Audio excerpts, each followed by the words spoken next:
Buenas tardes a todos y bienvenidos a este nuevo encuentro del ciclo Españolas por Descubrir que organiza el Círculo de Orellana, dedicado hoy a Carmen Díez de Rivera, una mujer adelantada a su tiempo y apasionada de la política, desde donde desarrolló un papel clave en la transición española y posteriormente en el Parlamento Europeo.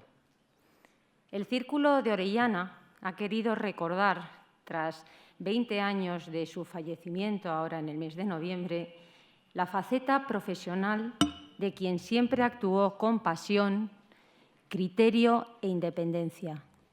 Y para ello contamos con unas personas que han sido clave para Carmen en distintos momentos de su vida. Personas que me acompañan en esta mesa y que nos van a dar su testimonio.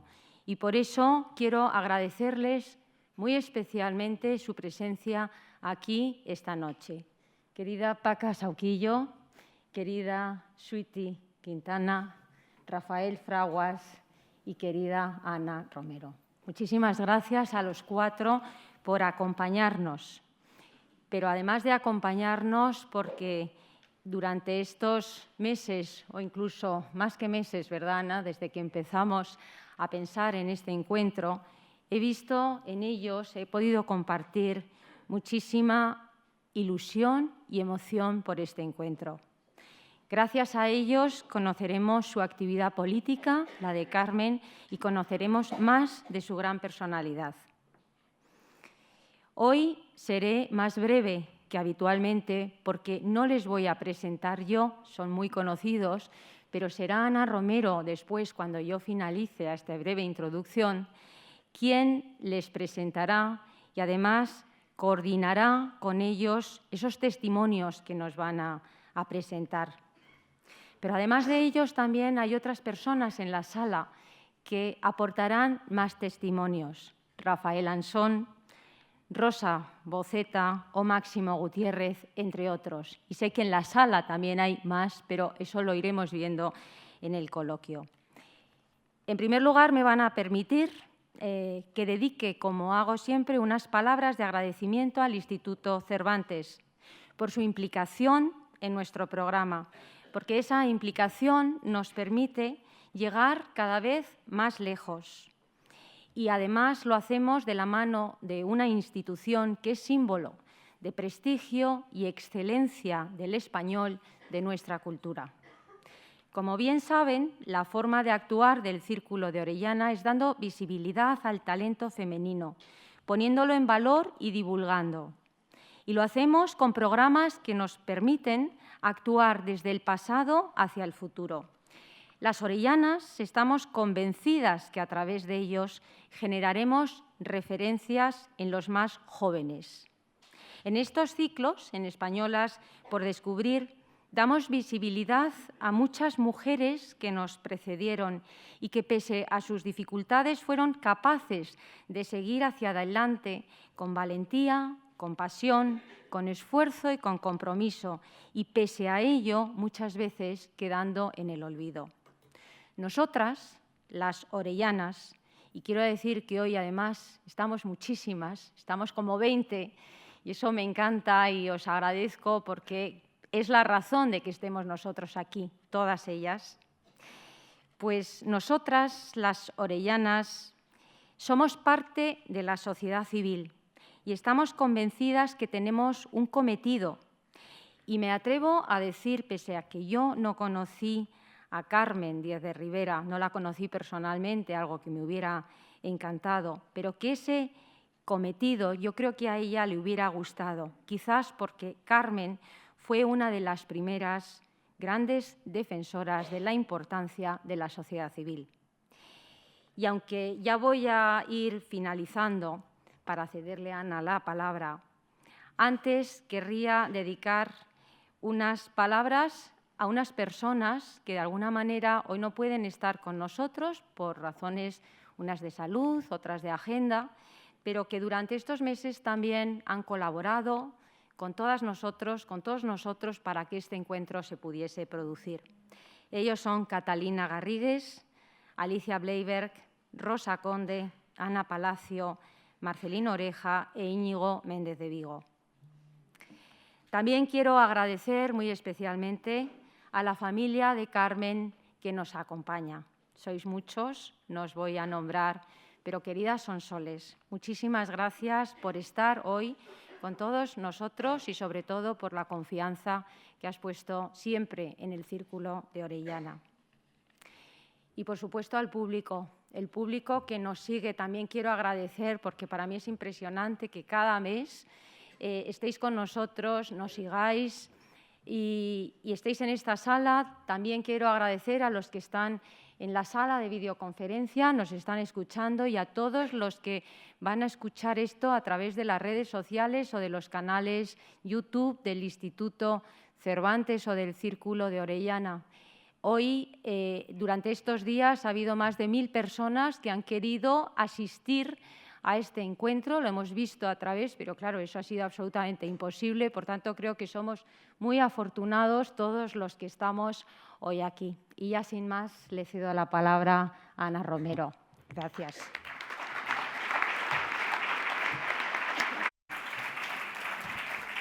Gracias, Leticia. Creo que lo tienen que conectar aparte, el atril, desde... ¿Vale? Gracias, perfecto. Yo me voy a poner aquí porque voy a ir pasando unas fotos muy bonitas que son de Carmen. Y muchísimas gracias, Leticia, por organizar lo que es Orellana 33. Carmen Díez de Rivera es la Orellana número 33, que es exactamente la edad que tenía cuando llegó a la Moncloa. Así que has trabajado una barbaridad y te lo agradezco un montón. Y bueno, y gracias a este equipo estupendo que tenemos aquí hoy. ¿Y por qué está este equipo aquí? Y diréis, ¿qué de gente, no? Bueno, pues Carmen, como ha dicho Leticia, era una mujer poliédrica, con muchos departamentos estancos en su vida. Tenía su entorno dividido según su trabajo, sus intereses. Por eso están aquí hoy Rafael Fraguas, que fue periodista durante la transición. La conoció mucho como periodista, pero también se hizo amigo de ella, hasta tal punto que fue él, dando un paseo por el Parque del Oeste, el que informó a Carmen de que salía de Moncloa bajo la sospecha de ser espía de Alemania del Este. Bueno, estas son algunas de las tonterías, cuando no calumnias, que se han dicho de Carmen, ¿no? Está Sweetie Quintana, que es una persona que pertenece estrictamente a la esfera de lo privado de Carmen. La conoció en el verano, mágico verano del 68, en Marbella, en la Marbella mítica, ¿no? del glamour, y fue su amiga siempre, fue su amiga del alma hasta el final, ¿no? Carmen se fue muy pronto, se fue con 57 años, y ahí tenéis las fechas de nacimiento y cuando falleció. Y Sweetie, como digo, fue su amiga siempre. Y luego está Paca Sauquillo, a la que todos conocéis, fue compañera, eurodiputada, fue compañera de Carmen, pero también tiene un pequeño pase, digamos, en la transición, ¿no? Paca es hermana de Francisco Javier Sauquillo, que fue uno de los 5 asesinados en el despacho laboralista de Atocha, y Carmen, que estaba en el gabinete del presidente del Gobierno, negoció duramente el que se permitiera que se hiciera un funeral público por los asesinados. Así que Paca tiene como 3 sombreros, ¿no? A la hora de hablar de Carmen. También fue una amiga cercana que participó en los turnos que se establecieron para cuidarla al final de sus días. Bueno, este es el equipo, y vosotros diréis, bueno, ¿y esta señora qué pinta aquí, no? De pie. Bueno, pues yo estoy aquí, además de para hacer el trabajo de técnico, creo que soy la biógrafa accidental de Carmen. O sea, digo accidental porque en el año 2002 publiqué ese libro, Historia de Carmen, a petición expresa de Carmen. No fue mi idea, fue ella la que quiso, y no solo quiso, sino que me obligó. Los que estáis aquí y la conocéis también sabéis que cuando Carmen pedía algo era imposible decirle que no. Publiqué ese primer libro en el 2 y en el 2013 se reeditó con 50 páginas más y la corrección de numerosísimos errores. Bueno, pues como ha dicho Leticia, estamos aquí para recuperar la memoria política de una mujer que fue la primera y única directora de gabinete de un presidente del Gobierno en España. Fue la primera, además, después de muchísimo tiempo. Tendríamos que remontarnos a la Segunda República, figuras como Victoria Kent, como Federica Montseny para poder comparar de alguna manera a Carmen por lo que hizo, ¿no? Una mujer en política y con un cargo público. Pero como ha dicho Leticia, yo creo que a Carmen quizás se le recuerde más que por el cargo, por lo que fue. Fue una mujer muy difícil de definir, fue un poco de todo. Rafael, yo cuando pienso en ella digo, bueno, fue feminista, fue ecologista, fue monárquica de valores republicanos, si quieres, ¿no? De izquierda, independiente, muy tolerante y sobre todo profundamente demócrata, en una época en que, bueno, en España se contaban los demócratas con los dedos de una mano, ¿no? A mí me gustaría, esta foto, esta que viene ahora, me gustaría que os fijarais en ella, que no me miréis a mí, que miréis esa foto, porque yo creo que esa es la foto que de alguna manera fija al personaje, ¿no? Por el que se le recuerda. Esta foto es del 17 de enero de 1977 y se la denomina la foto del chinchón con Carrillo, el falso chinchón con Carrillo, porque Carmen nunca bebió chinchón ni le gustaba el chinchón, pero la prensa lo llamó así.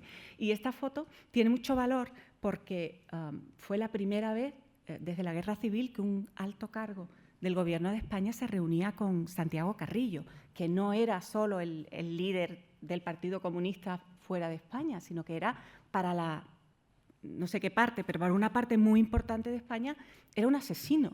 Era, según el Alcázar, que era el periódico muy de derecha, ultra de derecha, que tenía mucha importancia entonces, era el genocida de Paracuellos. Imaginaros la potencia de esta foto de Carmen con 34 años que saluda y sonríe a una persona que ha venido hace un mes a España con una peluca, que ha sido detenido y que es odiado y vilipendiado por la mayoría, diría, del país.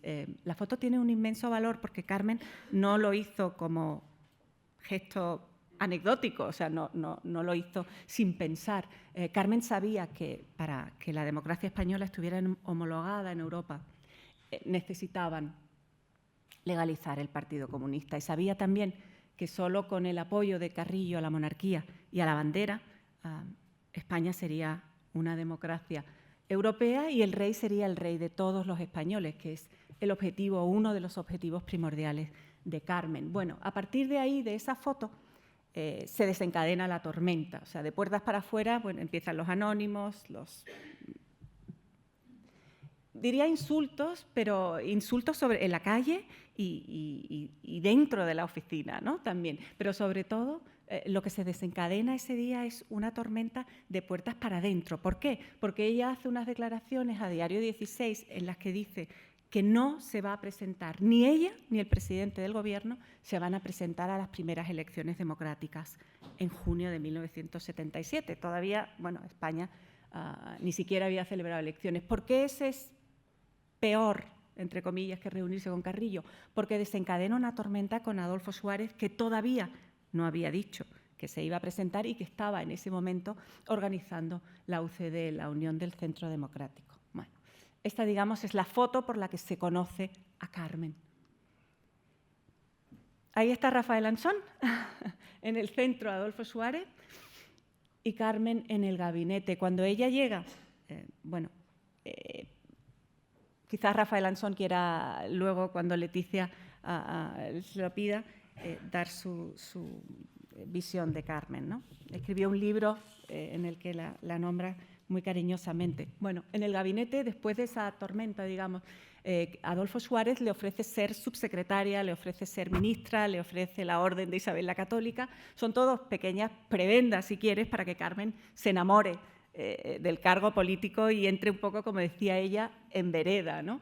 Y se comparte. Carmen no quiere nada de esto y continúa su trabajo, sobre todo, de influencia detrás de las bambalinas. Es entonces cuando, en este momento, cuando empieza a conocérsela como la musa de la transición. Es un apodo que le puso Paco Umbral, que era muy amigo, y que en realidad escribió la musa de la reforma, ¿no, Rafael? La musa de la reforma. Luego se quedó como la musa de la transición. A ella no le gustaba, lo consideraba sexista, ligeramente peyorativo, ¿no? Las mujeres pueden ser algo más, decía, que además de musas, ¿no? También hacedoras. Bueno, en realidad, esta foto que está tan bonita con la dedicatoria ahí lo vemos, de Adolfo Suárez, dice a Carmen, esto no funciona, con A ver, bueno, con mi agradecimiento por su eficaz y crítica colaboración de siempre. Es muy importante el adjetivo, ¿no? Por su crítica colaboración de siempre. Pero ahí me gustaría que miraseis y vieseis a las 3 personas a las que más sirve Carmen. Son la reina Sofía, Adolfo Suárez y el rey Juan Carlos, a los que se ve de espalda. Yo le pregunté por qué ella fue elegida directora de comunicación, y esta fue su respuesta. Por mi relación de confianza con Suárez, mi estrecha amistad con el rey, mis contactos y mis idiomas. El régimen de Franco no viajaba, ni el jefe del Estado ni los ministros. La administración franquista la constituían el Pardo y la Casa Civil y Militar de su excelencia. Había que construir una maquinaria completamente nueva, y yo estaba relacionada con la izquierda. Suárez sabía que yo tenía relaciones con muchos mundos, el intelectual, el político, el de la zarzuela. Y esto es muy importante, la zarzuela, su relación de confianza, de amistad y su condición de confidente del rey Juan Carlos. Esta es una foto también muy bonita que le dedica el entonces príncipe Juan Carlos, no, ya es rey, es de 1976, perdón, con mi agradecimiento a tu lealtad. Carmen fue leal al rey Juan Carlos desde el principio hasta el fin. Ahí veis las 3 fases en las que hemos dividido su actividad política y su vida, ¿no? La transición, 67-77, esa parte de la que hablará Sweetie de reconstrucción interior, Europa, ecología. Es en el año 1967 cuando empieza todo. O sea, Carmen llega de África y viene a Madrid y se matricula en Ciencias Políticas y va a la Complutense y conoce la calle, se hace amiga de estudiantes de izquierda, corre delante de los grises, lee muchísimo. En esa época es cuando se enamora de un libro de Manuel Azaña, La velada en Benicarló, que le sirve de brújula política, ¿no? Y sobre todo informa al rey Juan Carlos, al príncipe, que ni siquiera era príncipe de España, era simplemente el príncipe Juan Carlos, todavía no había sido nombrado sucesor por el jefe del Estado, le informa de lo que pasa en la calle y le deja ver muy claro que los españoles, y este es su punto de siempre, ¿no? Que los españoles no quieren comunismo, los españoles quieren democracia. Y esa era un poco la confusión del momento y el miedo, ¿no? A la legalización del Partido Comunista. Aquí vemos al rey Juan Carlos con Adolfo Suárez. Hay una cosa que no he dicho, al principio lo tenía que haber dicho, bueno, os lo digo ahora, hay un aspecto muy importante del trabajo de Carmen, que son los diarios. Carmen es la única persona en la transición que escribe un diario, como su nombre indica, a diario, son notas al día. Ella eligió, para el libro que escribimos juntas, ella eligió aproximadamente unas 100 entradas. Por ejemplo, ahí tenéis, a Juan Carlos le duele la cabeza, va a recibir a Arias, cena en Casa Pedro con sus compañeros de aviación, tiene tal dolor de cabeza que tras la entrevista con Arias devuelve la cena. El diario de Carmen es un tesoro porque te va contando y te va mostrando cómo la transición fue un completo milagro, cómo no estaba pensada, cómo no estaba organizada y cómo fue haciéndose como se pudo y cómo estuvo a punto, y eso Paca lo sabe muy bien, de irse, por decirlo de alguna manera, al garete, ¿no? Ese diario es realmente un tesoro de la transición. Bueno, en el año 1967 hemos dicho que empieza a trabajar, entre comillas, como confidente del rey Juan Carlos, y es en 1969 cuando empieza su relación con Adolfo Suárez. ¿Cómo? El rey Juan Carlos, que sabe un poco de política, había fichado ya a Adolfo Suárez y estaba muy satisfecho con el nombramiento de Adolfo Suárez como director general de Televisión Española, que entonces, Rafael nos lo contará mejor, era como una especie de nativo digital, ¿no? Era una cosa que tenía 12 años, una startup, ¿no? Pero el rey ya se dio cuenta de la importancia que tenía la televisión. Y Adolfo Suárez era el director general y Carmen, que se había marchado de casa, necesitaba trabajo, tenía que trabajar y ganarse la vida. Entonces el rey Juan Carlos le pide, entonces príncipe ya de España, sucesor, ya había sido nombrado sucesor, que reciba a Carmen. Y Carmen va a ver a Suárez a la sede de Televisión Española, que estaba en la calle General Yagüe, que ya no existe, ya es San Germán, y ella entra allí con su desenvoltura y su desparpajo habitual y le dice lo primero a la persona que le va a dar trabajo, que hace ese cuadro ahí, que quite el cuadro de Franco, que es muy joven para ser fascista. Bueno, ellos empiezan a trabajar en Televisión Española juntos, de nuevo, para apoyar la figura del príncipe Juan Carlos, que en esa época creo que empezaba a haber peligro de preferencia del ministro de Información por Alfonso de Borbón, que ya empezaba a salir con la nieta de Franco y podía convertirse quizás en el sucesor y no el rey. Entonces ya está Carmen ahí con Adolfo Suárez trabajando en esa imagen del rey. Cuando llega, cuando llega a Moncloa, por lo tanto, como directora de gabinete del presidente del Gobierno, ya lleva 6 años de trabajo previo, o sea, no sale de la nada, no llega allí porque sí. Ella lleva ya 6 años, como he explicado, trabajando por la imagen del rey. Esta foto es con Helmut Schmidt, que es, sería como Merkel ahora, ¿no? Como la Angela Merkel del momento. Ella trabajó mucho el aspecto de la diplomacia, por sus idiomas, y de la prensa cuando estaba en el gabinete. Y uno de sus personajes favoritos fue Willy Brandt, el antecesor de Helmut Schmidt. Llegamos a la prensa y aquí le voy a pasar el testigo a Rafael Fraguas. Carmen cometió algunos errores y uno de ellos fue nunca hay que fiarse de los periodistas. Cuando llegó a Moncloa, habló por teléfono con una periodista de Blanco y Negro, que era la revista de ABC, y le contó lo que a ella le pareció. Y al día siguiente vio una portada inmensa en la que salía su cara y decía hasta que el capital, es que no sé exactamente cómo es, porque es un lenguaje de aquella época que ya hasta que el capital no cambie de manos no cambiará nada. Y entonces, claro, se montó una horrible. Y Carmen empezó a ser criticada terriblemente por la prensa del momento. Un amigo, un periodista del Herald Tribune, que era como el New York Times de entonces, y aquí lo dejo, Peter Ubersachs, contó lo que había pasado de la siguiente forma. El lenguaje también es muy divertido. Los ultraconservadores de España pidieron hoy la renuncia de un funcionario del gobierno de Adolfo Suárez, el funcionario era Carmen, que según el vocero de prensa de una organización ultraderechista podría irse a zurcir medias. Y Rafael la entrevistó 6 meses después aproximadamente del zurcido de las medias. Y ahí lo dejo, Rafael. Gracias. Muchas gracias. Bueno, buenas tardes.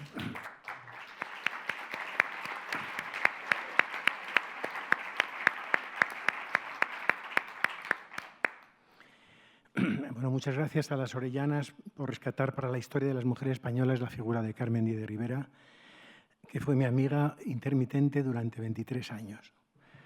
Evocar la figura de Carmen es para mí un ejercicio de memoria, de añoranza y de gratitud. Memoria porque ella fue, a mi entender, una personalidad irreemplazable en la transformación política más profunda que había experimentado nuestro país desde el siglo XIX, la transición del franquismo a la democracia.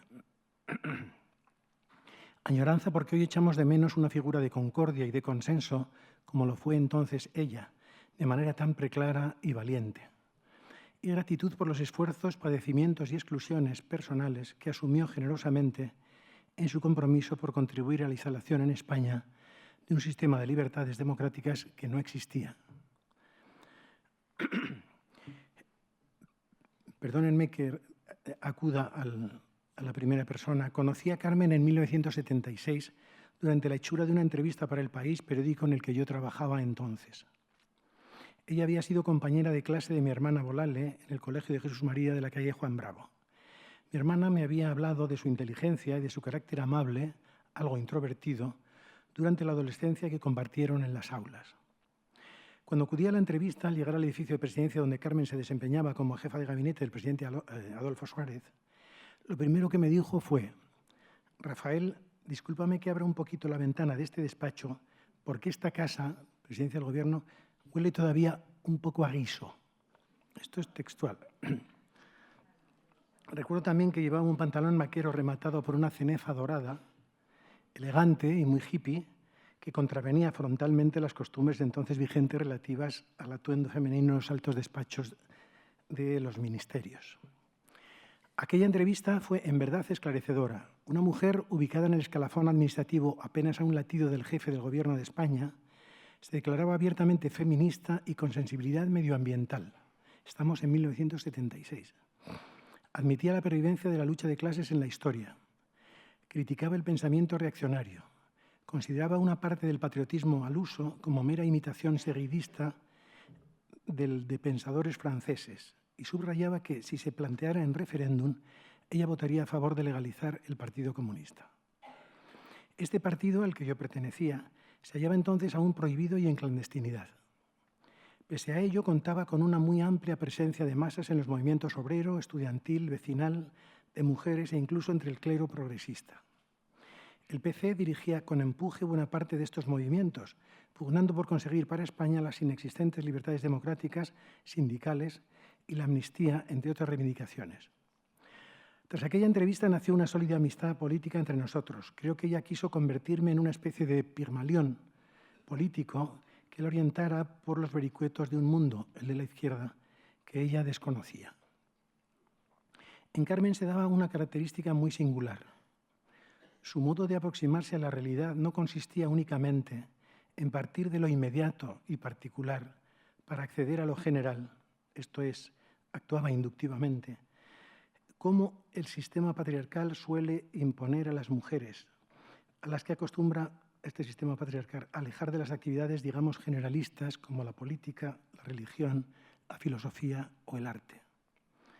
En ella, en Carmen, se daba también una gran destreza para acercarse a la realidad y descender a lo particular y lo inmediato desde lo general, es decir, deductivamente, como el sistema suele obligar a acceder a los hombres. Con esta desenvoltura entre inducción y deducción, su acción política resultaba plena porque unía perfectamente teoría y práctica. Creo que Carmen se movía además por un profundo sentido de concordia, heredado quizá de la figura y el ejemplo de Dionisio Ridruejo, al que estimaba sobremanera y en cuyo partido, la USDE, la Unión Socialdemócrata Española, ella militó.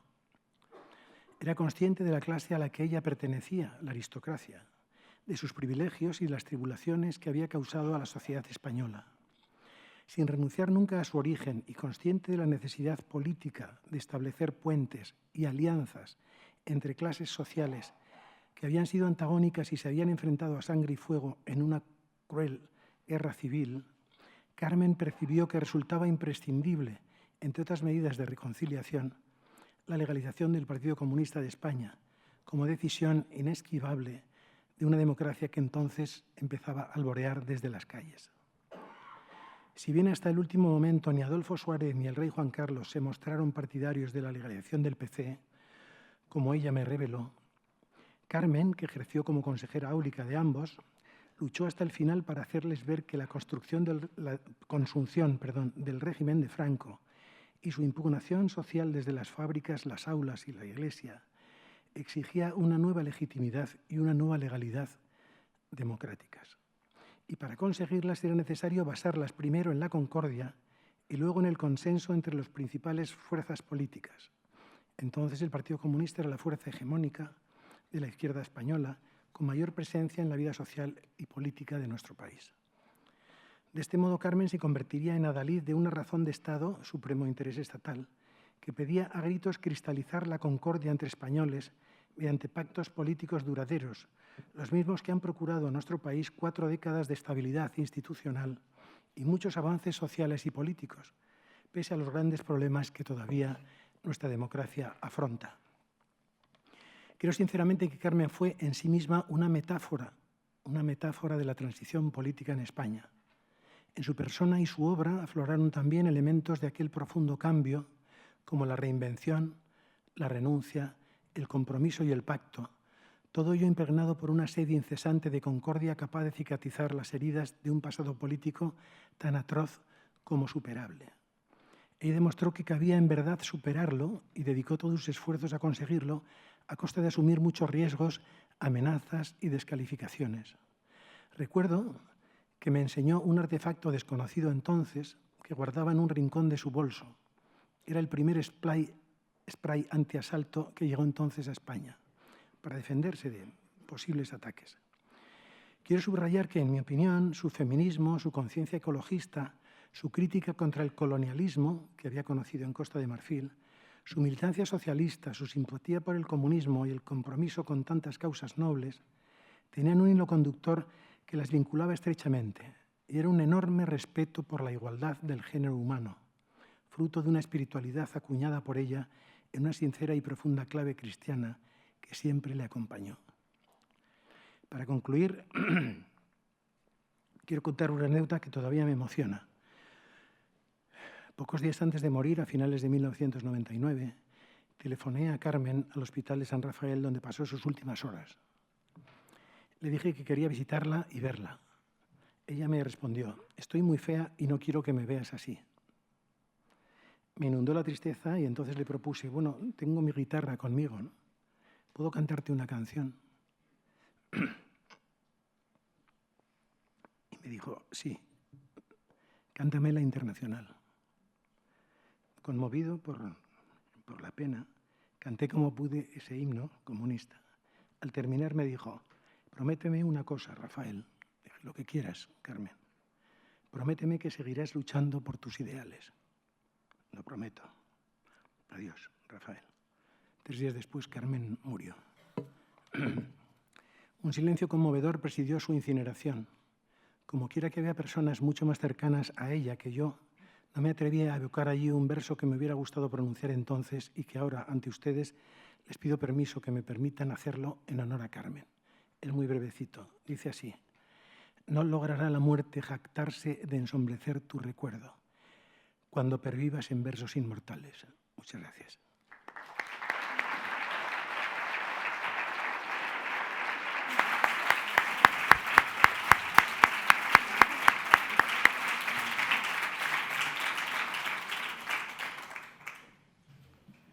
Bueno, ahora vamos a pasar a la faceta de Carmen como eurodiputada. Aquí en esta imagen vemos a Paca, que está ahí en la reunión del Grupo Parlamentario Socialista, con Fernando Morán, que era el jefe del grupo, y Carmen, que se había, una vez más, y dando muestra de su coherencia y de lo obstinada que era, había dejado el CDS porque Suárez decidió que formara parte de la Internacional Liberal y Carmen se oponía. Entonces, se pasó al PSOE y en 1989, en las segundas elecciones en las que participaba España, después de la entrada en la Comunidad entonces europea, Carmen se convierte en eurodiputada socialista de una manera muy independiente, realmente independiente. Aquí tenemos en primera fila a Máximo Gutiérrez, que después también nos puede contar su experiencia en el campo del medio ambiente con Carmen y su sorpresa al ver que era una eurodiputada que votaba a conciencia, no votaba lo que decía el grupo. Y Paca nos puede contar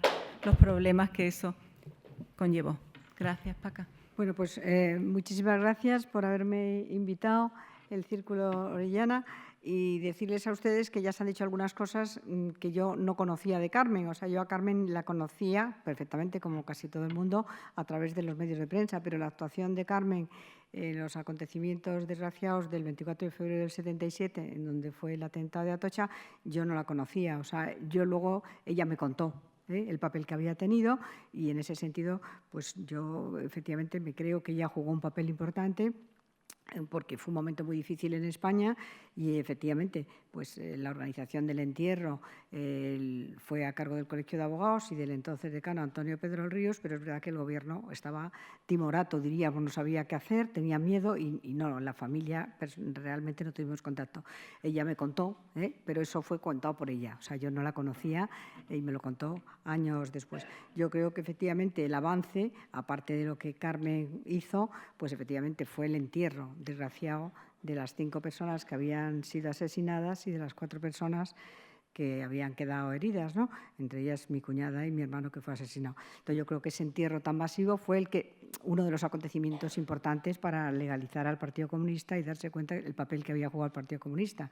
Y en la transición, pues efectivamente, el avance en la transición y la posterior Constitución del año 78, yo creo, y ella contaba muchas anécdotas y del papel que había hecho y cómo había influido, y yo todo eso estoy convencida de ello, pero efectivamente la transición fue fruto de muchos factores, entre ellos de las movilizaciones que ya había en la década de los 70, del movimiento obrero, que ya estaba bastante organizado, comisiones obreras, el movimiento ciudadano de asociaciones de vecinos, que ya estaban también jugando un papel importante.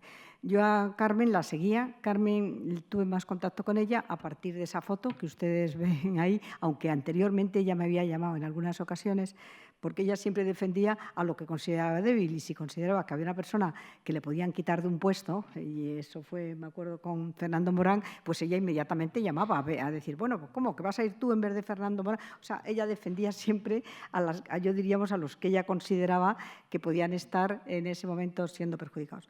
Carmen era una persona muy intelectual y ya también se ha dicho, pero yo me voy a centrar un poco en la parte más final de Carmen y de su aspecto más europeísta. Carmen era una persona absolutamente convencida del papel que tenía que jugar España en Europa. Tan convencida estaba que en el año 79, en las primeras elecciones que hubo al Parlamento Europeo, Carmen no era parlamentaria, era una figura conocida políticamente, pero no era parlamentaria. Y, sin embargo, ella se fue a Estrasburgo, y eso siempre lo decía, para defender que había que estar y la importancia que tenía el Parlamento Europeo y cómo había que trabajar en Europa y que España estaba muy atrasada. En ese sentido, ella siempre tuvo muy claro la idea europeísta. Efectivamente, se ha dicho ya que era muy amiga y que estuvo en el partido de Dionisio Ríos y luego posteriormente en el PSP con Tierno Galván. O sea, siempre ella tenía su propia personalidad dentro de los grupos políticos en lo que estaba, y yo creo que era una persona libre, o sea, con un sentimiento de libertad de lo que quería hacer. Era una persona feminista y, de hecho, pues es verdad que no formaba parte de los movimientos feministas de aquel momento, que queríamos que la mujer entrara en la política y que ya luchábamos contra las ataduras que habíamos tenido en la dictadura, pero sin embargo ella, y eso es verdad, siempre defendía el papel de la mujer.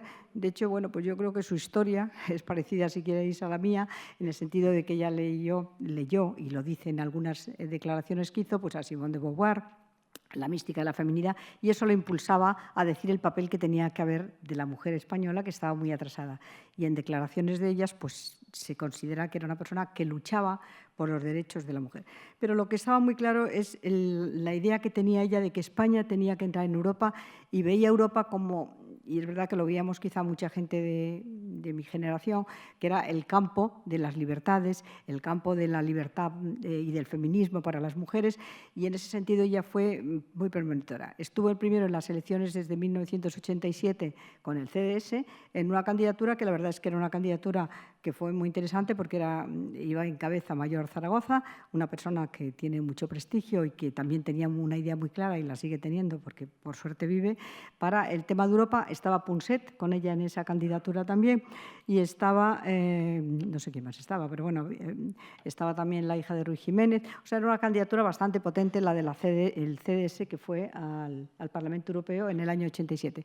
Pero es verdad que ella se salió, como ya lo ha dicho Rafael, y en el año 89 entró en la candidatura del Partido Socialista como independiente, y desde ahí ella siguió en el Parlamento Europeo. Y una idea muy clara que ella tenía era el tema del medio ambiente. En ese sentido, yo creo que ha sido una de las visionarias. Ahora, cuando se habla mucho de la transición ecológica y de la importancia que tiene el medio ambiente, yo no sé en esos diarios porque no los he leído, pero efectivamente sí he visto y he leído y he escuchado las intervenciones que ella tuvo en el Parlamento Europeo. Ella, desde el principio, en el Parlamento Europeo entró en una comisión, que era la Comisión de Medio Ambiente, Salud y Consumo. Algo que en España, pues pueden ustedes imaginar, en los años 89 la Comisión de Medio Ambiente sería una María, y el tema de la salud bien, eso sí, y el tema de consumo pues de esa manera también, ¿no? Ella en esa comisión jugó un papel muy importante, pero bastante importante, porque se enfrentó. Claro, en el Parlamento Europeo era importante esta comisión, sí, pero en España no. En España hay que reconocer que durante la época de la dictadura el tema del medio ambiente no existía, pero es que la izquierda, que luchábamos contra la dictadura, no considerábamos que era fundamental el problema del medio ambiente, considerábamos que era fundamental las libertades, la libertad fundamentalmente, incluso la solidaridad a través de organizaciones de solidaridad o de ONGs, pero el tema del medio ambiente no era prioritario para nosotros, o no lo considerábamos dentro de lo prioritario. Había algunas figuras importantes, las que Carmen era muy amiga de ellos, como fue el caso de Artemio Precioso, que fue uno de los que reivindicó mucho el problema de medio ambiente. Bueno, había algunas figuras. Y Carmen, sin embargo, eso lo tuvo muy claro, lo trabajó mucho en el Parlamento Europeo. junto con otros 2 ponentes. En ese sentido sí que es verdad que ella era una persona muy tolerante para trabajar en los temas que ella creía. Y, por ejemplo, pues en la Comisión de Medio Ambiente fue muy amiga de una parlamentaria europea que era de Izquierda Unida y hicieron una especie de tándem en defensa en España de la Comisión de Medio Ambiente. Fue ponente del 5º programa de acción del medio ambiente, defendió todo lo relativo al desarrollo sostenible, las ecotasas, que tanto ahora se habla, bueno, pues ella fue una de las defensores del tema, y de todo lo que era la contabilidad verde. Y ahí incluso llegó a tener enfrentamientos, como ya se ha dicho anteriormente, con el propio Grupo Socialista. O sea, el portavoz del Grupo Socialista, como ustedes saben, en el Parlamento Europeo, cada grupo tiene su portavoz, pues claro, había un problema de Repsol. Ella votó en contra de Repsol, frente al propio grupo político, estamos hablando de los años 90. Y claro, eso tenía unos ciertos costes, o sea que ella a veces votaba en contra de la propia intervención que tenía el Grupo Socialista porque priorizaba lo que ella creía y lo que ella creía el medio ambiente. Y en una entrevista que es muy interesante, que la MAS la hizo ya el 16 de octubre del 98, que en Proyecto Historia Oral de la Comisión Europea, que lo dirigió esta entrevista la catedrática, profesora Pilar Folguera, pues ella dice, porque la pregunta, oiga, ¿y usted por qué se metió en este tema del medio ambiente y por qué usted se enfrentó a su propio grupo socialista con lo que podía tener una sanción? La verdad es que nunca la sancionaron porque yo creo que era insancionable, pero evidentemente ella votó en contra con lo que eso suponía, ¿no? Que se podía perder el voto en todo el grupo socialista, no ya el español, sino el grupo socialista europeo, si en aquel momento estaba en contra. Y ella dice que tenía muy clara porque dijo, estoy en esta comisión, en la comisión que os he citado, de Medio Ambiente, de Salud y de Consumo, por una obligación personal. Durante la dictadura no había tradición ecologista y, por lo tanto, yo me considero personalmente que tengo que defender algo de lo que creo que es la defensa del medio ambiente. Ella, si la decías, ¿tú qué eres? Pues ella decía que era ecosocialista, o sea, ponía la palabra, no soy socialista, sino ecosocialista. Sí soy socialista, pero soy ante todo ecologista. Y en ese sentido ella lo tenía muy claro. La dieron el premio en 1988 del premio de la Federación de Amigos de la Tierra, que evidentemente ya en el 88 ya era conocida. La Federación de Amigos de la Tierra pues era no tan conocidos como pueden ser luego posteriormente los ecologistas, y era una organización bastante de izquierdas, diríamos, o bastante defensores exclusivamente de lo que significaba Amigos de la Tierra. Y le dieron a ella el premio de la Federación de Amigos de la Tierra en 1988. Ella tenía otra faceta que yo creo que también fue... Yo ahí sí la conocí un poco más, que fue el tema del pacifismo. Ella tenía muy claro, de hecho, ¿se acuerdan ustedes cuando hubo lo de la OTAN? La OTAN sí, la OTAN no. Ella participó activamente en la organización que se hizo de aquella manifestación en la ciudad universitaria y posteriormente se hizo un manifiesto de algunas organizaciones y algunas personas que habíamos estado y ella participó en ese manifiesto como miembro fundador de por una Europa pacifista y por una Europa fuera de alianzas belicistas. Y figura en el manifiesto de que lo que luego fue el preámbulo, diríamos, de la organización que yo ahora presido, el Movimiento por la Paz, Movimiento por la Paz, el Desarme y la Libertad, y ella fue una de las que figura en el manifiesto. O sea, que ella tenía unas ideas muy claras de lo que era el ecologismo, y ahí dedicaba su vida, lo que era el pacifismo, y también ahí lo tenía muy claro, y participaba también muy activamente y fue miembro de la organización CEAR, que es de ayuda al refugiado, y, por supuesto, de la organización mía, del Movimiento por la Paz. O sea, que eso tenía como 3 patas muy claras, en lo que era la idea de la solidaridad frente a aquellos que eran refugiados o eran emigrantes. Y luego, dentro del Parlamento, y ya voy a acabar, pues ella, por ejemplo, ella admiraba mucho a Jacques Delors, que era presidente de la Comisión. Y Jacques Delors, pues es verdad que los parlamentarios en general no tenían mucho contacto con el presidente de la Comisión, y con ella, como era ese carácter muy lanzado, y también tenía la ventaja de que hablaba 4 idiomas, y los demás parlamentarios que llegábamos allí malamente hablábamos francés, pues ella se dirigía rápidamente y Jacques Delors le dice, ¿y usted qué hace ahí en este grupo? ¿Y por qué se mete usted en el medio ambiente? Entonces ella tuvo una relación. Pero en cambio con el siguiente presidente de la Comisión, con el señor Jacques Santer, pues ella lo votó en contra. Fue la única socialista que votó en contra porque decía que ya Santer no llegaba a nada y que Europa necesitaba otro tipo de personas, como había sido ya de los... O sea, la relación de Carmen, y que fue cuando yo tuve muchísimo más contacto con ella, pues era de una persona absolutamente valiente a una persona intelectual. Había trabajado con Xavier Zubiri, al cual también ella admiraba, y en ese sentido ella tenía su propio criterio. O sea, podía estar en el Partido Socialista, que era militante del Partido Socialista como parlamentaria, pero ella tenía su propio criterio y sí tenía una concepción muy clara de lo que quería. Y lo que quería en ese momento pues era algo que ahora está, a nadie nos extraña, pero que en aquel momento pues la defensa de la tierra y la defensa del medio ambiente pues no era reconocido como es ahora. Bueno, yo creo que aprendí muchas cosas con Carmen y personalmente la verdad es que me ligué mucho a ella, porque ella era una persona que cuando veía que alguien tenía algún problema, se volcaba. Y yo me acuerdo que, por ejemplo, a mí me ayudó cuando mi hijo, pues a veces incluso pesada, diríamos, porque que te quería ayudar y a consolarte, y entonces tú decías... O sea, que ella se volcaba si veía que tú tenías algún problema, ¿no? Bueno, yo creo que era una mujer complicada, como somos todos, contradictoria en muchas ocasiones, pero efectivamente hubiera sido pionera, era pionera, y hubiera sido ahora un referente pues, para lo que les he comentado a ustedes, tanto para la política de la mujer como la política ecologista y como la defensa por las libertades y por un mundo mejor y más pacífico. Nada más que decirles la visión que yo tengo de Carmen y lo que ella, la verdad, es que a mí me aportó muchas cosas, aunque otras veces me hacía pasarlo mal, porque Carmen tenía un carácter difícil, y entonces no era fácil. O sea, a veces decías tú, trataba a veces regular a algunas personas que estaban al lado y cuando tú la intentabas regañar, no tienes razón, porque es que no merece la pena esa persona, porque no tiene sentimientos y no tiene... O sea, era una persona difícil de carácter, pero la verdad es que era una persona muy interesante y yo me alegro mucho haberla conocido y estar casi con ella hasta el final. Muchísimas gracias.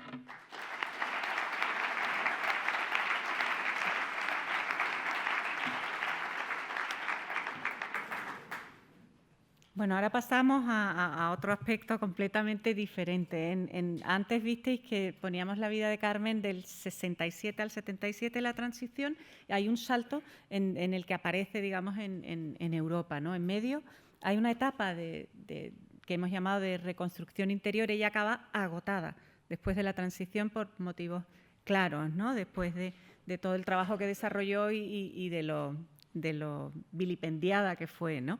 No hemos contado su salida de la Moncloa acusada de ser espía de Alemania del Este y cómo tuvieron que hacer un comunicado que redactó Fernando Onega, el primer jefe de prensa, en el que obviamente negaban ese punto. Ella, con su sentido del humor, decía, yo tengo cara de espía rusa, pero... esa etapa de la que nos va a hablar más Sweetie, su amiga cercana, la acompañamos aquí con una imagen que es en Costa de Marfil. Carmen fue misionera en Costa de Marfil y Sweetie la conoce inmediatamente después de su vuelta a España en el año 1968. Y esta era Carmen en el verano en el que conoce a Sweetie Quintana y ella nos va a contar su experiencia. Bien, pues gracias a todos. Intentaré hacer lo que pueda e intentaré aportar algo como amiga de a pie. ¿Qué hago? Lo bajo. Así. Estoy ronca, además, lo siento. En fin, como amiga de a pie de más de 30 años de Carmen. Tras los momentos difíciles de su adolescencia, Carmen intentó recomponerse efectivamente en Costa de Marfil, en el Carmelo, en un durísimo convento duruelo que lo aguantó, pues no lo aguantó, no pudo con ello. A la vuelta de todas esas experiencias, conocí a Carmen en el verano de 1968, en Marbella, cuando volvió a lo que podríamos llamar su vida real. Supongo que su madre quería que conociera gente más o menos de su edad y la llevó a comer a casa de mis padres, donde había 3 jóvenes, mis 2 hermanos mayores y yo. Enseguida nos hicimos amigas. Siempre me repetía con mucha gracia que su madre pretendía verla casada con mi hermano mayor, pero que pescó amiga en vez de marido. No conocí entonces a una Carmen ni derrotada ni hundida. conocí a una mujer joven, inquieta y luchadora, dispuesta a coger las riendas de su propia vida. Ya entonces tenía decidido estudiar ciencias políticas y la pasionaria salía más de una vez en nuestras conversaciones, lo cual a mí a veces me hacía hasta temblar. Sobre ella hizo su tesina y puedo asegurar que sin plagios. En Marbella, en esa época, convivían en el glamour los aristócratas, los intelectuales, los actores, los artistas, los hippies, los pescadores, las gentes del interior, personajes extraordinarios de toda índole. En la vertiente del glamour, Carmen se desenvolvía maravillosamente. Yo diría incluso que triunfaba. Era su mundo, el ambiente donde había crecido y donde había sido educada, y nunca renunció a él. Junto al glamour estaba la otra vertiente de sencillez que a ella le apasionaba. Recuerdo un día que unos pescadores amigos míos nos dejaron ir con ellos a pescar langosta. Salimos del puerto de Marbella a las 5 de la mañana y aparte de ver un maravilloso amanecer, allí no picaba nada.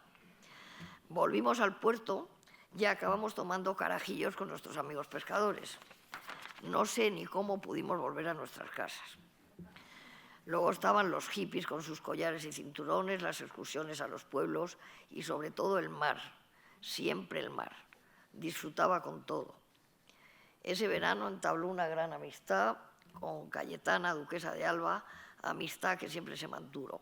Aquí creo que nos han puesto una foto en el rastrillo Nuevo Futuro, en aquellos primeros rastrillos. El mar la atraía de una forma extraordinaria. Había descubierto el mar Mediterráneo el verano del 61 de la mano de su amiga Catali Garrigues, a quien conoció en la revista de Occidente, donde trabajaban bajo la atenta mirada de Soledad Ortega. El año de su crisis familiar se fue en verano a Garrucha con Catali. Fue el principio de su vida y de su recuperación. El mar ejercía una influencia muy especial sobre ella. Nadaba, nadaba y nadaba, y así se sentía libre. Ese amor por el mar Mediterráneo la acabó llevando a Menorca, donde con la ayuda de Alicia Bleiber compró su primera casa en San Luis. A Alicia la conoció en un meeting, como no, allá por los 80.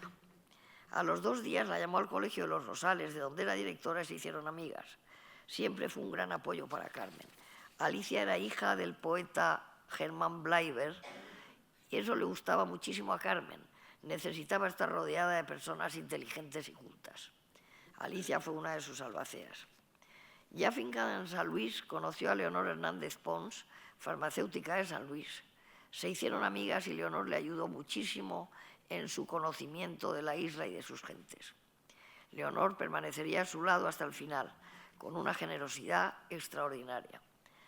He conocido a pocas personas como Leo en mi vida. Carmen sabía muy bien lo que se hacía, sabía rodearse.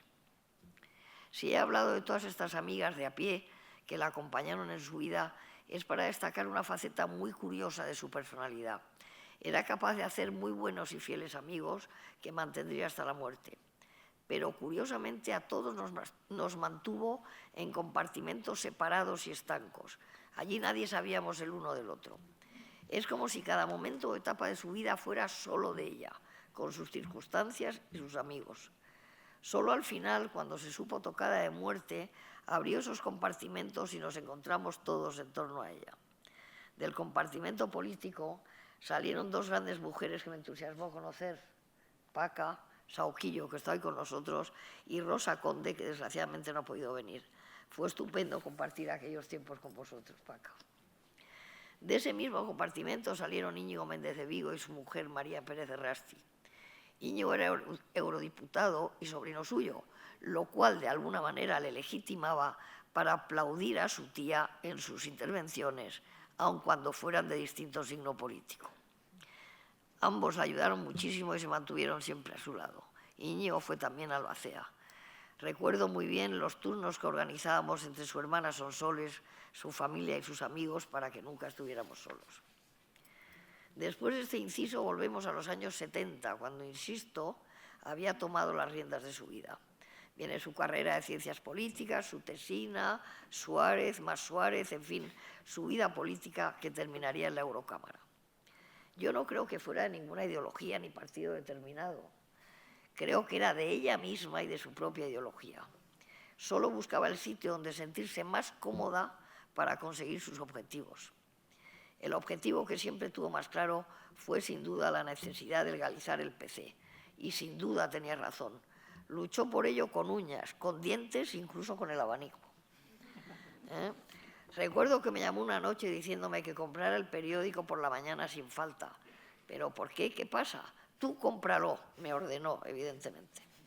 Me volvió a llamar a las 9 de la mañana preguntándome si tenía aquel periódico. Así es que no tuve otra que bajar casi en camisón a comprarlo. Habían legalizado el Partido Comunista. Creo que ese fue realmente una de las mayores satisfacciones de su vida política. Por lo poco que yo he conocido esa faceta de su vida, me consta su dedicación, su esfuerzo y su entusiasmo. Eso sí, estoy convencida de que más de una vez resultaría incómoda en su vida política, como a veces también lo era con sus amigos y familia. Demasiada fuerza en esa cabeza que difícilmente encontraba sosiego. En el Parlamento Europeo, con la misma fuerza elogiaba el chocolate con churros y la paella, que defendía el cierre de las tabaqueras cuando ella aún fumaba. Tendré que dejar de fumar, decía, y lo hizo por coherencia. Se propuso encontrar a una amiga, saca Rita, que dejó en Costa de Marfil. Rita, gracias a Rosa Boceta, que está con nosotros, que fue la primera mujer embajadora española y a la sazón embajadora en Costa de Marfil, pudo encontrar a Rita. La trajo a España, se reencontró con ella y pudo ayudar a su familia. Además, dejó un generoso legado en su testamento para que se pagaran los estudios universitarios y el doctorado de la hija de Rita. La formación y la cultura eran absolutamente esenciales para Carmen. Va constantemente a Menorca, que es lo que verdaderamente le relaja. En el mar de Menorca se siente libre, se siente bien. Junto a su amiga Leonor, empieza a conocer la isla palmo a palmo. Lleva a media Menorca a conocer el Parlamento Europeo, hace una labor extraordinaria para dar a conocer qué es la Unión Europea. Junto a las autoridades menorquinas, abandera el proyecto para reconocer el Camins des Cabals, o algo parecido, que es el camino de los caballos, como patrimonio turístico, y por supuesto que lo consiguió. Hoy el Camins des Cabals es uno de los mayores atractivos turísticos de la isla. Se granjeó el reconocimiento y afecto de los menorquines que conoció. Siempre tuvo presente todas las etapas importantes de su vida y de una forma u otra intentó devolver algo de lo que ella había recibido. Así fue con Costa de Marfil, con el Carmelo, con las Hermanitas de los Pobres y con las Concepcionistas Franciscanas de Mahón mediante legados, con la isla de Menorca mediante su esfuerzo personal. No es fácil definir a Carmen, porque era muy compleja y contradictoria, inteligente e incisiva, imprevisible, exigente con los demás y con ella misma, a veces, incluso muchas, incómoda, fuerte, valiente, independiente, pero necesitada también de apoyo y afecto. Trabajadora infatigable, obsesionada por la formación y la cultura, perfeccionista, cercana y distante, a veces excesiva. Era ocurrente y también impertinente, capaz de emocionarse con lo grande y lo pequeño, muy sobria y austera en su vida personal. Ejercía un efecto casi magnético con la gente, era arrolladora. Era capaz de relacionarse con cualquier persona y de cualquier entorno, eso sí, si esas personas despertaban su interés. A partir de los 84-85 entra en un periodo de fervor religioso casi místico y, como todo lo de ella, muy personal. Esa búsqueda y ese convencimiento los canalizó a través de ejercicios espirituales, viajes a Tierra Santa, breves estancias en el Carmelo, charlas con algún jesuita. El sentimiento religioso fue muy intenso y ya no la abandonó nunca. Fue de gran ayuda para ella en los momentos duros que aún la esperaban. Primero, la muerte de su madre, que le causó un dolor inmenso, y muy poco tiempo después, su propia enfermedad y la necesidad de asumir su muerte cercana y prematura. Nada más retirarse del Parlamento Europeo, tuvo todavía ánimos para ir una vez más a Jerusalén. Ya me queda muy poquito, voy bien para la cosa. Bien. Ya muy avanzada la enfermedad, se vino con nosotros un fin de semana a Torrelodones. Aquí viene otro chascarrillo. Con esa fuerza impresionante que tenía, quería seguir paseando, así es que no hubo más remedio que ir a pasear. Fuimos a una zona muy bonita y aún bastante virgen, por los alrededores del Nebrillo, que tú conoces muy bien, Leticia. Iba haciendo planes, quería seguir viajando. De repente descubro una cosa medio enterrada. Estaba convencida de que era un vestigio antiguo de Dios sabe qué. Nos acercamos y le dije con mi pragmatismo que me parecía que no era más que una vulgar tubería de cemento, con unos cuantos años por encima. Pues no le convenció la respuesta. Así es que no me quedó otra que desenterrar aquel vestigio con uñas y dientes y cargar con ello hasta casa. Lo limpiamos y cuando se convenció de que no era más que una vieja tubería, me dijo: no pasa nada, lo colocamos en tu jardín, se cubrirá de musgo y así te acordarás de mí. Bien, le buscamos el sitio y en mi jardín sigue la tubería. En fin, a partir de esos momentos se abren los compartimentos estancos y el año y medio escaso que sobrevivió al diagnóstico de su cáncer, su necesidad de afecto y ayuda echó abajo todos los muros que separaban a sus amigos. Al final de sus días en el hospital, obligaba a sus amigos, creyentes o no creyentes, a que le leyeran fragmentos de la Biblia, especialmente los Salmos de David, porque decía esas lecturas la consolaban. Y todos leímos, tal era su fuerza. Al final todos estuvimos a su lado, dándole la mano, la acompañamos y la quisimos. Ahora quiero compartir con vosotros unas palabras muy especiales que ella misma me dictó muy pocos días antes de su muerte y que reflejan perfectamente su estado de ánimo cuando esperaba el final. Yo creo que ella quería haberme dictado algo más, pero con eso yo creo que ya bastó. Y me dictó lo siguiente: empiezo a ver la luz que se va aproximando y observo cómo las planchas de hielo de arrogancia se me van cayendo como un viejo iceberg. Esto me gusta. Había llegado a un punto de excesiva dureza, de arrogancia, de necesidades contradictorias y noto que, menos mal, tú, Señor, me vas aceptando y diluyendo en ti. Estoy cansada, no puedo seguir. Bien, y con esto termino. Creo que en este momento, 20 años después de su muerte, Carmen debe estar encantada de ver cómo no solamente no ha caído en el olvido, sino que aquí estamos dando testimonio de su vida y de su obra en un lugar tan especial como este. Muchas gracias.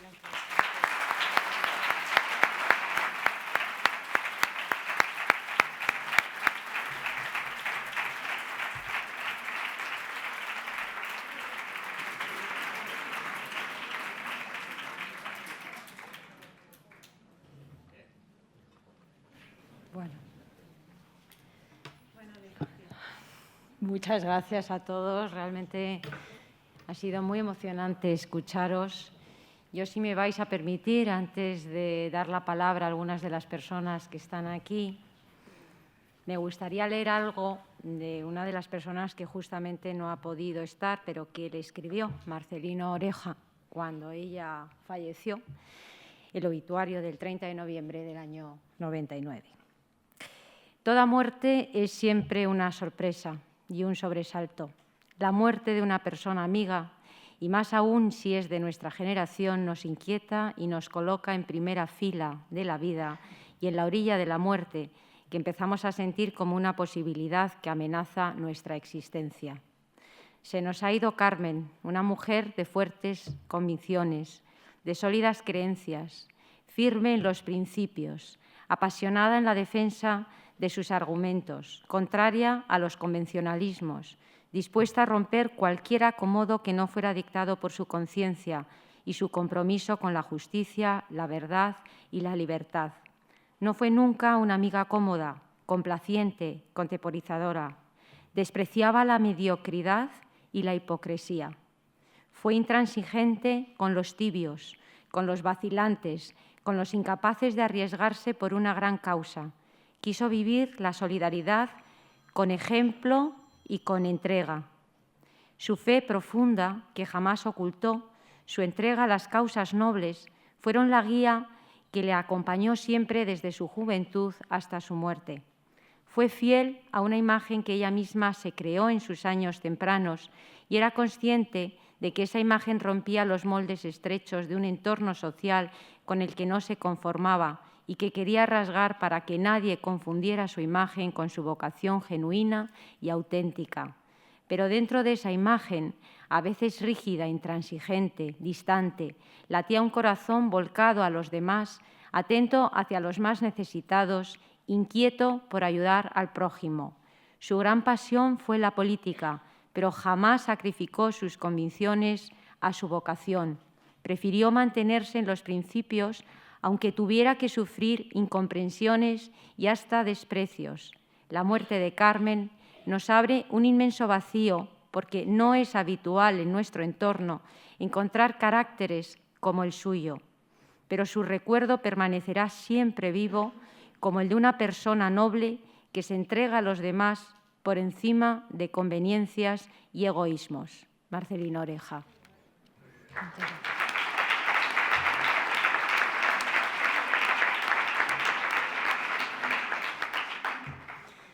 Bueno, y yo creo que Rafael Ansón puede... Tenemos un micrófono...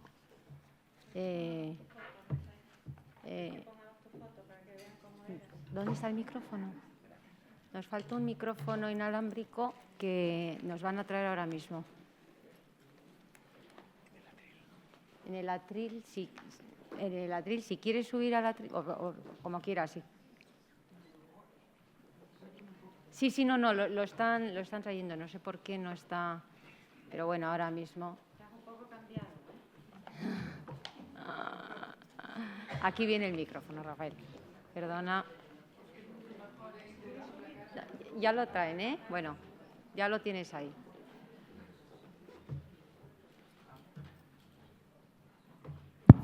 Ya está. Ya. Buenas tardes. Quiero primero de todo felicitar a Leticia y a las orellanas y espero que España nunca olvide a las orellanas. Y por supuesto a Ana Romero y a todos los que habéis intervenido. El mayor elogio para Carmen es lo que hemos escuchado esta tarde. Las 4 versiones que se han dado de una de las personas, no digo mujer, una de las personas más interesantes y más atractivas que yo he conocido en mi vida. La conocí en los años de televisión de Adolfo Suárez y luego seguí en contacto con ella casi permanente porque éramos probablemente las 2 personas más cercanas a Adolfo Suárez. Y cuando ella quería convencer a Adolfo de algo y no lo conseguía, me llamaba a mí, y al revés. Recuerdo todavía cuando Adolfo era ministro secretario general del movimiento, le convencimos para que defendiera la ley de asociaciones políticas, cosa muy complicada, pero sobre todo yo pensé que podía decir unos versos de Antonio Machado. Adolfo me dijo, bueno, pero si todo el mundo sabe que yo no leo poesía y no sé nada de poesía. Y recuerdo que Carmen le dijo, mira, Adolfo, los discursos no son del que los escribe, son del que los lee. Y lo leyó. Leyó un poema que está en el origen de la democracia española que dice que está el hoy alerto al mañana, mañana al infinito, hombre de España ni el pasado ha muerto, ni está el mañana ni el ayer escrito. Y terminó diciendo porque el ayer y sobre todo el mañana lo vamos a escribir entre todos. Y en ese entre todos Carmen tuvo una influencia determinante porque consiguió que ese entre todos fuera del comunistas hasta Alianza Popular y los franquistas. Recuerdo también una cosa que ha salido aquí a relucir, que es lo de los asesinatos que ahora estamos celebrando o recordando. Lo que ocurrió, a mí me llamó para decirme, convéncele de que tiene que haber un funeral. Y yo le dije, convéncele de que me deje transmitirlo por televisión en directo. Y lo conseguimos. No solamente es que se hizo, que lo dio Eduardo Sotillos en directo, el funeral, que no fue nada fácil de darlo. Pero eso nos estuvo ocurriendo constantemente. Cuando llegó Santiago Carrillo, me dio para decirme, ten cuidado cómo lo trata televisión, porque es un personaje fundamental para que la transición sea posible. Le sacamos con la peluca, luego le sacamos fumando un pitillo y luego le hicieron una entrevista a Eduardo Sotillos, con la opinión en contra del presidente, a pesar de todo lo hicimos, en directo y en el programa estelar de Televisión Española. Creo que realmente Carmen no fue para nada la musa de la transición, fue protagonista. Habría otras musas, ella desde luego no era musa para nada. Era protagonista y una protagonista determinante de casi todas las cosas que se hicieron. Cuando yo quería que le hicieran una entrevista a un periódico extranjero, un Paris Match, decía, pero Rafael, si yo no sé idiomas. No, pero Carmen sí. Y entonces se fiaba tanto de Carmen que la dejaba que tradujera lo que él decía y lo mejorara. Por lo tanto, no se limitaba a traducir. Ella decía lo que creía que era bueno decir en ese momento al periódico que le hacía la entrevista. Así nos ocurrió 50 veces, porque hablábamos casi todos los días, y aunque parezca lo contrario, no era fácil en aquel momento que se consiguiera algo que nunca había ocurrido en la historia de la humanidad, que es pasar de una dictadura a una democracia sin problemas. Fue el año mágico de Adolfo Suárez y del rey, y ella aportó su magia, y su magia fue absolutamente determinante. Yo creo que con todo lo que hemos oído es más que suficiente. Pero yo quiero decir que así como creo que España tiene que no olvidarla, reconocerla y darle las gracias por todo lo que hizo, por todos los españoles y por todo lo que hizo por la paz, por el consenso, por el diálogo, por todo, yo le tengo que dar las gracias de una manera muy especial. Porque yo le debo lo más importante que me ha ocurrido en esta vida. Yo la llamé en noviembre, más o menos del 76. Yo tenía de director general de televisión un jefe de gabinete que no me gustaba mucho, que le buscó otro sitio, y entonces llamé a Carmen y le dije, quiero una persona como tú. Y efectivamente, ella me mandó una persona que es mi actual mujer, a la que le debo todo lo que he hecho y sobre todo todo lo que voy a hacer. Por lo tanto, creo sinceramente que así como todos los españoles le debemos reconocimiento y gratitud, yo quiero decirte, Carmen, que de verdad muchísimas gracias.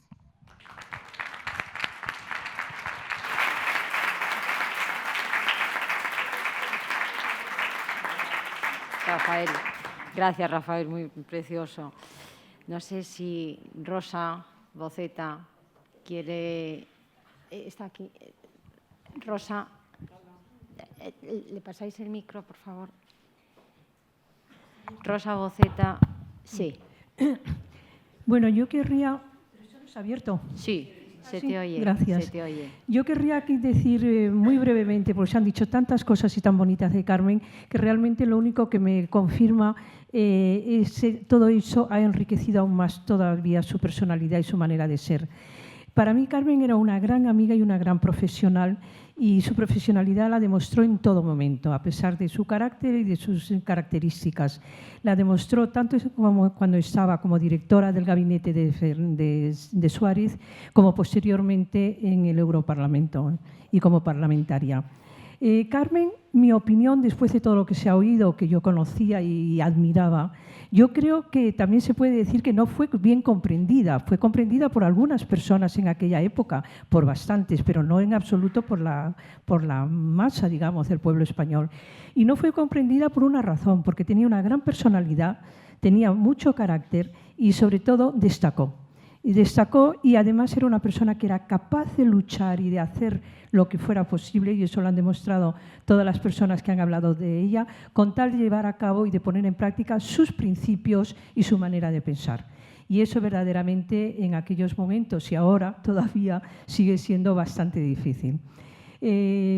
A pesar de esta incomprensión, Carmen sí fue admirada por muchas personas, entre ellas por mí, evidentemente. Carmen era una gran europeísta, defendió, como ha dicho Paca Sauquillo y también Suit y todos los que han estado hablando, defendió no solamente Europa, que ella lo vio clarísimo, sino que defendió sobre todo el papel de la mujer también en Europa. Y yo recuerdo que en muchas ocasiones hablamos de cómo se perdía la administración española, la cantidad de capital humano que perdía, cuando realmente no utilizaba a todas las mujeres profesionales que había, que en fin, no son tantas, en estos momentos eran menos que las que hay ahora, pero que no se las utilizaba en aquellos puestos para los cuales verdaderamente estaban capacitadas y habían estado demostrando que tenían una especialización buscada. Por eso Carmen entendió perfectamente cuando a mí me querían nombrar embajador en Costa de Marfil, que yo dije que no, que lo sentía muchísimo, que yo ya llevaba toda mi vida en la OTAN, en la Unión Europea, etcétera, y que no me parecía lógico que por razones políticas pues, se utilizaran criterios políticos y no profesionales. Y Carmen realmente me decía, María Rosa, piénsalo, porque tú crees, evidentemente, ¿cómo se te ocurre especializarte en temas de defensa y de economía en un ministerio tan machista como el tuyo? Decía. Yo le decía, no, no es machista, yo te lo defendía, seguramente serán otros criterios los que han utilizado, etcétera. Pero, en fin, la realidad es que acepté y entonces Carmen me dijo, me he puesto ya las vacunas y voy a ir contigo a Costa de Marfil, María Rosa. Bueno, a mí me encantó, yo pensé que venía a dar algunas conferencias, yo preparé precisamente temas de medio ambiente, etcétera, etcétera, y bueno, iba pues para una persona que ya había conocido años antes, como cuando era cooperante voluntaria en África, y me decía, María Rosa, tengo ganas de verla porque además es que ya es mayor. Dice, yo me acuerdo de ella y contaba cosas tan divertidas como que cuando se acercaba a mí no le interesaba mi pelo rubio ni mi pelo, me le interesaban los ojos azules. Dice, me metía los dedos por los ojos. Entonces, bueno, yo la llamé en varias ocasiones y cuando mi gran sorpresa fue cuando me dijeron que Carmen no podía venir a Costa de Marfil porque estaba enferma. Entonces yo hablé ya personalmente con ella y fue a partir de ese momento cuando mi contacto con Carmen fue verdaderamente humano y más de tipo personal y humano que nunca. Yo la llamaba muy a menudo, constantemente, y cuando venía a España, que viene muy a menudo y tenía ganas de verla, iba a su casa. Y me la encontraba siempre con un turbante precioso, tan guapa como siempre, y me decía, bueno, pues este es el paso de la enfermedad, me decía. Y hubo una frase que me impresionó muchísimo, que me dijo María Rosa, a todo el mundo nos llega nuestra hora, pero a mí me llega demasiado pronto. A mí que Carmen me dijera eso verdaderamente me impresionó mucho, porque la vi al mismo tiempo con un espíritu y una, no sé, la cabeza tan alta, tan segura de que el tema le llegaba dentro de muy poco, que incluso comentábamos cuando hablábamos por teléfono, pues ya tengo estos síntomas y tal. A mí me pareció realmente maravilloso, lo digo en serio. Y me resultó más maravilloso, y Sweetie, perdóname que te nombre, cuando yo, después de hablar muy a menudo con Carmen y comentábamos muchas cosas ya de tipo profesional y no profesional, pues hubo un momento en que yo tuve mucho lío en la embajada y dejé de llamarla, pues no tan a menudo como lo solía hacer con ella. Y me acuerdo que me cogió el teléfono Sweetie, Hilde Viedma, y me dijo, María Rosa, la tengo delante de mí, está ya sedada. Entonces, para mí aquello fue tremendo, de verdaderamente, pero al mismo tiempo pensé que Carmen esa hora la esperaba. Ella lo sabía perfectamente y la esperó de una manera con una valentía tremenda y defendiendo hasta el final los principios por los que ella había luchado.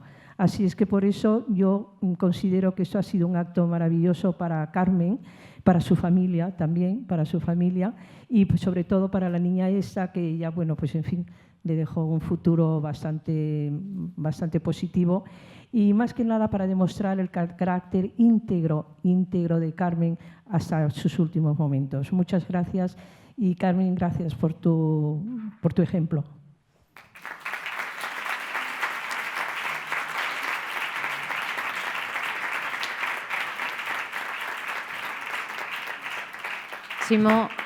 Máximo, Ana, sí, el micrófono, por favor, a Máximo Gutiérrez, que también nos va a aportar algún testimonio. Gracias por invitarme a este acto. Gracias, Ana, gracias, Leticia, gracias al Círculo. Cuando se puso en contacto Ana Romero conmigo, hace unos cuantos días, de repente una historia que había pasado hace 20 años se volvió a manifestar, ¿no? Me has hecho releer el libro y el libro ha envejecido muy bien, Ana. Es algo que te tengo que decir. Yo conocí a Carmen durante el año 98 y parte del 99 hasta que dejó de tener actividad política en el Parlamento, pero incluso después de tener actividad política en el Parlamento Europeo, seguimos hablando y seguimos utilizando mucho el fax, que era algo muy propio de aquella época. yo he guardado todos esos documentos y todavía al ver, por ejemplo, cuando ella me seguía mandando faxes con el membrete del Parlamento Europeo, tenía el pudor de tachar, ya cuando no era europarlamentaria, de tachar esa condición, ¿no? Bueno, pues la historia nuestra con Carmen fue, yo en ese momento estaba con un grupo ecologista colaborando y teníamos un problema medioambiental en Cantabria, en las playas, que tenía una cierta trascendencia europea. Nos fijamos por el diario de sesiones del Parlamento Europeo que era una europarlamentaria muy especial. Mirábamos la lista de preguntas que hacían nuestros parlamentarios en Europa y evidentemente las suyas destacaban. Destacaban pues, porque había una sensibilidad en temas medioambientales pues, que no se veía en otros grupos e incluso en su propio grupo. De tal forma que, de una forma, bueno, pues, intentamos ponernos en contacto con ella, pensábamos que iba a ser difícil, que era una persona poco accesible y nos pusimos en contacto con su oficina y nuestra sorpresa fue pues, que al poco tiempo ella en persona me llama. Me llama y hablamos de esta cuestión, la valoró, se quedó pensando y me dijo, pues nos tenemos que ver en Madrid. Y ella me citó en su casa y la sorpresa fue al llegar a su casa pues que el telefonillo no funcionaba y de repente veo por primera vez a Carmen bajar echando exabruptos contra los vecinos y contra toda la comunidad porque el teléfono no funcionaba y, hombre, me dejó un poquito impactado, ¿no? Yo digo, a ver a quién voy a conocer. Bueno, pues abrió la puerta, me lleva a su casa estaba hecha un desastre porque acababa de llegar de Bruselas y tenía todas las maletas esparcidas por ahí y estuvimos hablando. Cuando ha dicho Sweetie lo del magnetismo y lo que ella, cuando conocía a personas que le podían interesar, pues seguía adelante, efectivamente eso ocurrió. Me vio como representante de un grupo de ciudadanos y en el libro tuyo he cogido una cita suya que dice: el contribuyente me paga para tramitar quejas. Bueno, pues evidentemente nuestra queja la tramitó, fue un año muy duro en el cual, más allá de hablar del problema concreto, según fue avanzando el año, había un mayor nivel de confianza. A veces a mí me sorprendía pues, por las cosas que me contaba, que iban mucho más allá de la cuestión medioambiental, sino de temas más personales. Y bueno, no puedo decir que fuésemos amigos, pero sí que durante ese año se desarrolló entre nosotros una simpatía que termina, en principio, en enero, cuando ella dimite del Parlamento Europeo, aunque siguió trabajando con nosotros hasta marzo, en que ya no podía seguir. Y nos pasó el contacto de Laura González, eurodiputada, con la que tenía una gran amistad, con la que hablamos, pero evidentemente aquella relación especial con Carmen y con el trabajo que desarrollaba en el Europarlamento no se volvió a producir. Durante estos 20 años, como le decía Ana, ha habido muchas ocasiones en que me he preguntado qué diría Carmen ante esta situación, en temas medioambientales y en otros temas que no lo son, ¿no? Pero sí recuerdo de las veces que hablábamos pues que ella era partidaria de una segunda transición, ella era muy inconformista con la situación política en España y cuando ocurrió el 15M recordé a Carmen. Siempre me pregunté qué hubiera pensado ella de esto. Y también de lo que le dije a Ana Romero el otro día, digo, es que veo a esa niña, a Greta Thunberg, la veo enfadada y la veo mirando a los dirigentes mundiales con cara de muy mala leche y me hace recordar en ciertos aspectos a Carmen. Y bueno, pues destacar su honradez. Era una europarlamentaria que trabajaba a tope, yo creo que incluso poniendo en riesgo su salud, y que solamente la pudo parar la enfermedad. Si no hubiera sido esa enfermedad, Carmen hubiera seguido trabajando por todos los ciudadanos a los que respetaba.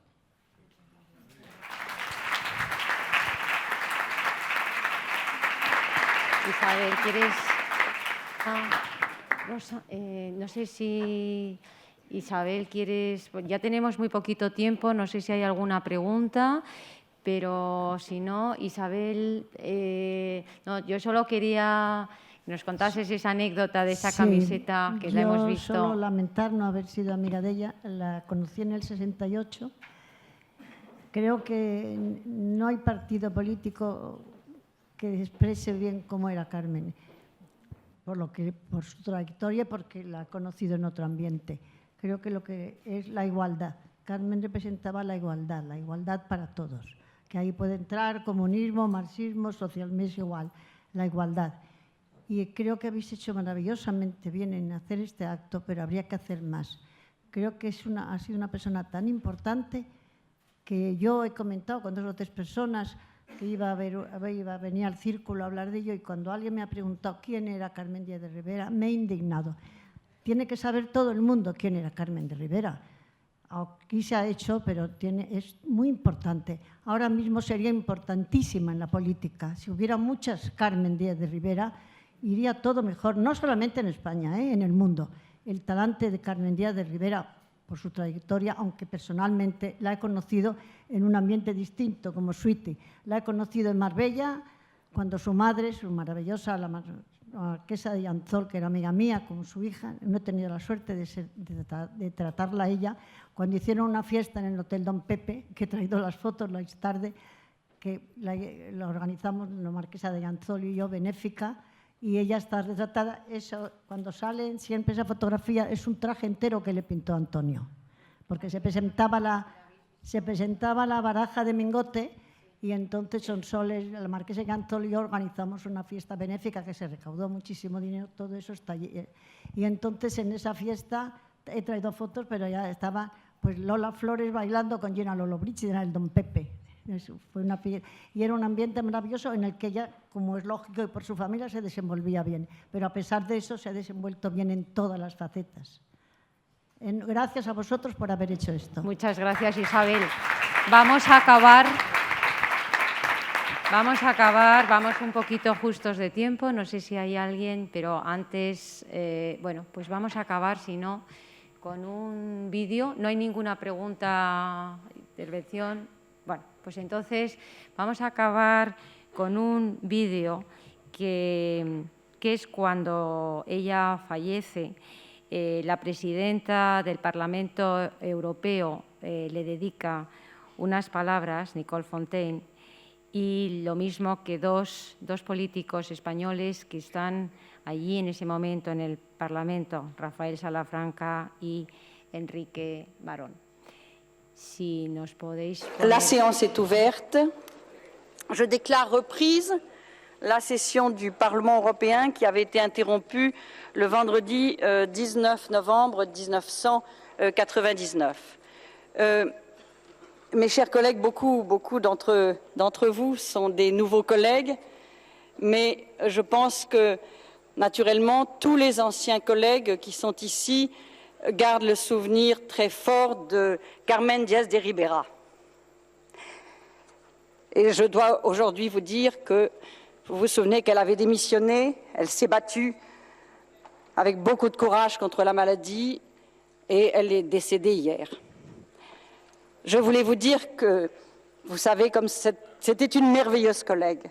C'était une merveilleuse collègue, ennemie du conformisme et une collègue qui se battait pour toutes les nobles causes avec passion et avec le sourire lumineux que vous lui connaissiez. Alors vous me permettez, si vous le voulez bien, chers collègues, de faire une minute de silence pour elle et de penser très très fort à Carmen.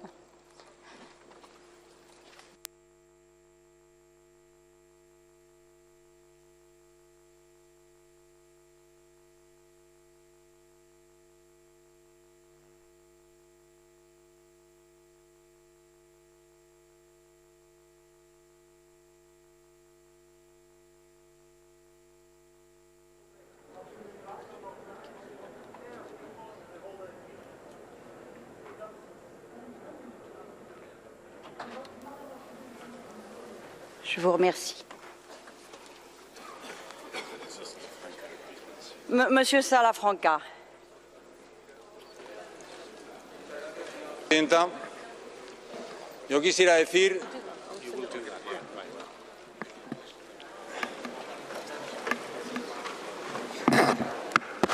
Sí, quisiera decir, señora presidenta, que al principio de la legislatura anterior y sobre la base de un malentendido tuve un incidente público con la señora Díez de Rivera. Yo no voy a glosar ahora su trayectoria política, usted lo acaba de hacer muy bien, señora presidenta, pero sí quisiera dejar constancia públicamente ante esta Cámara de su calidad humana, de su valor personal, de su dignidad, de la entereza y del valor con el que ella ha llevado su enfermedad hasta el último momento. Y también, por qué no decirlo, lo que puso de su parte, señora presidenta, para superar una situación difícil que al final se tradujo en una cordial y leal amistad que nos llevó a firmar conjuntamente iniciativas ante el Pleno de este Parlamento y de las que hoy, señora presidenta, me siento particularmente orgulloso de haber podido poner mi firma con la suya en estas iniciativas que ha aprobado el Pleno de la Cámara. Muchas gracias. Merci, merci, Monsieur Salafranca. Monsieur Barón Crespo. Señora presidenta, ante todo agradecerle el recuerdo a Carmen. Si el cáncer no hubiera podido con ella, hoy le puedo asegurar que estaría sentada en su escaño en las filas de nuestro grupo y en este Parlamento. Y dado que tuve la oportunidad de visitarla en el hospital hace 2 semanas, ya se lo he dicho a la presidenta, ella me rogó que transmitiera un mensaje de despedida a todos los colegas. Quiero agradecer explícitamente a 2 colegas, a su sobrino Íñigo Méndez de Vigo y a Paca Sauquillo, el esfuerzo que han hecho durante todo este duro y largo proceso para acompañarla en sus últimos días, y decir también que Carmen Díaz de Rivera, que era una mujer con una personalidad fascinante, era también y fue una gran diputada europea y, si me permite decirlo, para la historia de mi país y para su transición democrática, fue una persona que jugó un papel absolutamente clave que espero que un día la historia le rinda justicia. Muchas gracias, señora presidenta. Merci, Monsieur Barón Crespo. Monsieur Galeote. Ya con este vídeo finalizamos. Yo agradeciendo, por supuesto, a todas las personas que habéis estado en esta mesa y a todo el público que nos ha acompañado, todos los que habéis participado. Gracias de verdad. Y ya saben, hasta el mes de febrero, que estaremos aquí el día 25. Muchísimas gracias a todos.